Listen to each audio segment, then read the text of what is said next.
right, it's April 23rd, 2024. This is Andrew in Omaha, and I got a little bit of news as far as what I've been up to. I have sold my Cobra Class 20 flatbed sewing machine, and the reason for that is I just was not using it as much as I'd like to.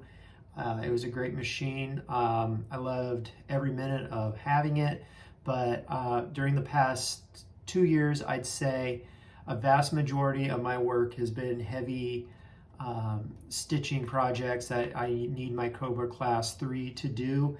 I've been making a lot of firefighter gear, radio holsters, radio straps, things like that. Those are the items that I'm able to sell. A lot of my other light duty stuff, wallets, bags and stuff like that, it's more of a hobby. I start putting those together. I have not been able to sell those locally like I'd like to. So unfortunately, the Class 20 had a lot of idle time here on the side of my little work area. And I thought, it's probably time that I put it up for sale and see if somebody else could be using it and having some enjoyment out of. And I got really fortunate. I found somebody who was an airman stationed out at Offutt, saw it. I had it posted locally and came out right away and picked it up. And I'm really happy that he was able to get it. And he does a lot of tooling and stuff like that, making wallets. And that machine is absolutely perfect. If I ever went back to a light to mid-range machine, it'd definitely be the Cobra Class 26. Just having a cylinder bed, capabilities, being able to reach inside bags and stuff like that to lay down some stitching would be really valuable. But right now, where I'm at in my hobby, I'm gonna be sticking with my Cobra Class 3 and focusing in on making fire gear. The other thing that I've been up to is I've been trying to personalize my gear towards some of my local fire departments. They really like it when you can put something with their department logo on. And I've been utilizing this company called Leather Stamp Maker out of California. And they make really, really cool leather cutting dies and leather stamps out of brass and steel. I had them make a maker's mark for me.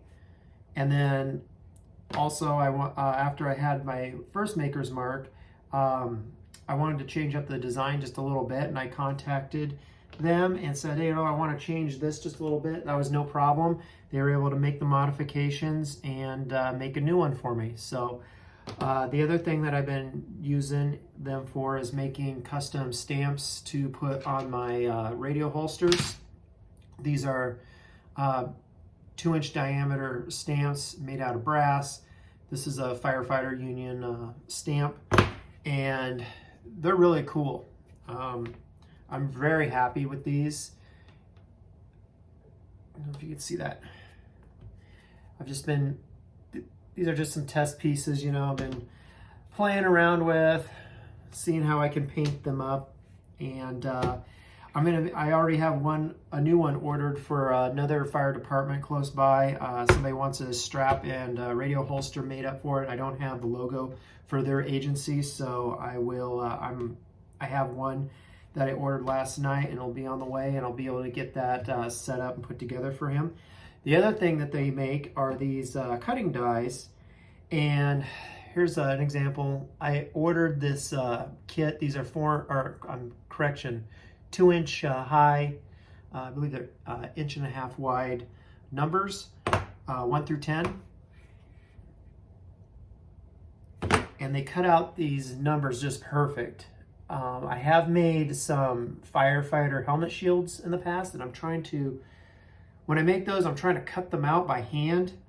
And it's very custom, it's very handmade, but they look like very custom, very handmade numbers, and I was never happy. I could never get them exactly right. Actually, here,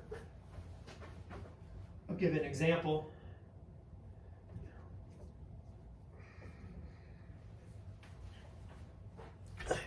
Here's a shield that I made. As you can see, I'm drawing these numbers out by hand, cutting them out by hand.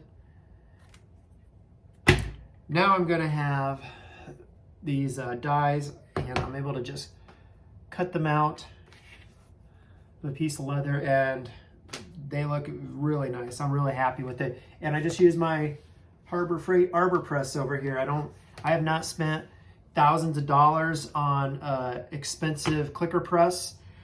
I have considered it.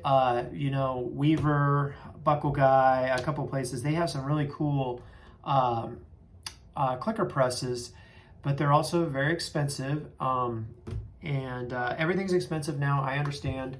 As far as materials, equipment, stuff like that, prices are going up with everything.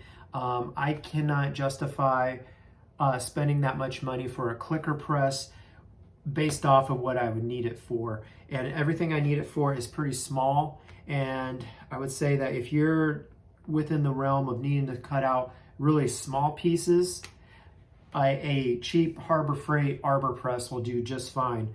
And I use that Arbor press to use my my stamps, to emboss, all that stuff, and then to use these cutting clicker dies. They work just fine in the Arbor press. I've had no difficulty whatsoever cutting stuff out using that. So unless I got into a situation where I was trying to really get into, like, I'm just manufacturing one piece after another all day long, this is like a full-time gig or something like that, and I could probably justify purchasing some sort of clicker press. But right now, that just doesn't seem like it would be necessary. So I'm going to hold off on making that kind of a purchase. Plus, they take up a lot of room, and I really don't have a whole lot of room in my little work area. So, but anyway, that's what I've been up to. I hope everybody's having a nice day, and I'll talk to you later. This is Andrew in Omaha.